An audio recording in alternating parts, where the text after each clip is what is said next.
Hello guys, in this video tutorial we will tell you how to add the order form feature to your app. With the order form feature, you can allow your users to place orders ranging from groceries, fruits, vegetables, medicines, to other essentials with a preset or customizable form format and accept payments online. Now let's add the order form feature to your app.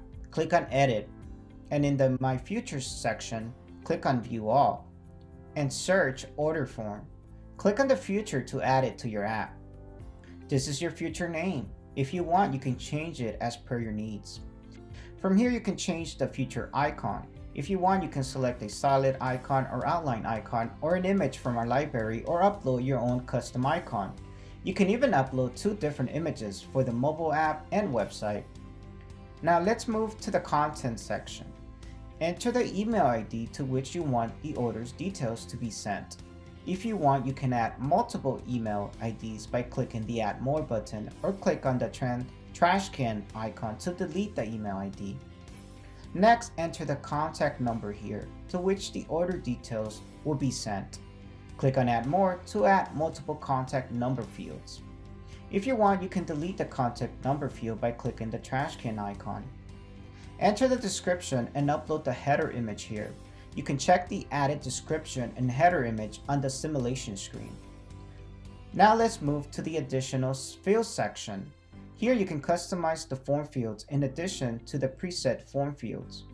The app users will need to fill the defined form fields on the app to place the order. Here you can see the active field, field type, field name, hint icon, and mandatory field icon. The first field type is name, which is active and mandatory. Similarly, the field types including the email, phone, address, and order are active and mandatory. If you want, you can change the field name for the particular field type and also include the hint if needed. Once you add a hint, a question mark icon will be displayed against the particular field where the hint is added. You can also add a new field type. Click the Add Field button to add a new field. You can define the field type from the drop-down menu, such as name, radio, checkbox, email, etc., along with a field name, and make them active or mandatory as per your choice. Click on the trash can icon to delete the added field. Now let's change the layout and color scheme of the order form feature. Click on this color palette icon to change the page style and color scheme. Click on the background icon and select an image for the page background. If you want, you can select an image from our library or solid color or upload your own custom background image. Next, select your desired layout from the options.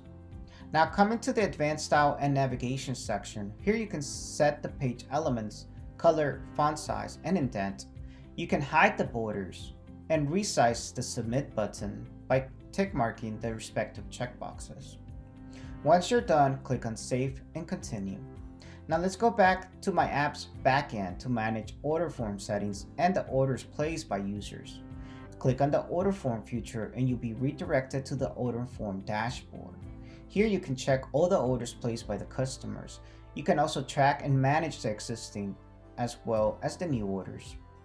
You can search the particular order ID from the search box or filter the orders by date or order status. From here, you can check the order date, order ID, customer name, and order status. Now click on the plus icon to view the order details such as the customer's billing address, order details, and payment details. You can also copy and print the billing address and the order details if you want. From here, you can check the amount to be collected and the payment status. You can send an invoice email to the user by clicking the Send Invoice Email button. If you have uploaded an invoice, then you can click on the Download Invoice button to download the invoice. You can check and change the order status from here. Under the Action column, you can request money and view order details. Click on Request Money and enter the amount to be collected from the customer in the Amount field. You can also upload an invoice to request compensation for the order items. You can also check the complete order details by clicking the View Order Detail button. Now click on Settings. The Settings section is categorized into General Settings, payment settings, and language settings. First, let's check the general settings. Here you can view your email address, contact number, description, and header image added while setting up the order form. If you want to change these details, you can go to the Creator, Software, or Edit section. From here, you can select the currency. Please note, depending on the currency selected, the payment methods will auto-set in the payment settings. You can define the prefix for the order ID in this field. All the order IDs will be displayed with the prefix defined here. Enter the account SID, authorization token, and number in the respective fields to enable SMS service. You can refer to our tutorial to obtain account SID and authorization token. From here, you can enable or disable the toggle buttons to allow the admin and user to receive updates through SMS. Once done, click on Save. Now let's move to the payments settings. Here you can set up different payment methods based on the currency selected to accept payment from the app users. Once you selected the payment option, click on Save. Now coming to the language settings. Here you will see all the default text currently being displayed on your app. If you want, you can change the default text from here. Once you have updated the language settings, click on Save. That's all for now. Thank you for watching, and don't forget to subscribe to our channel and hit the bell icon to get the latest updates as soon as they are live.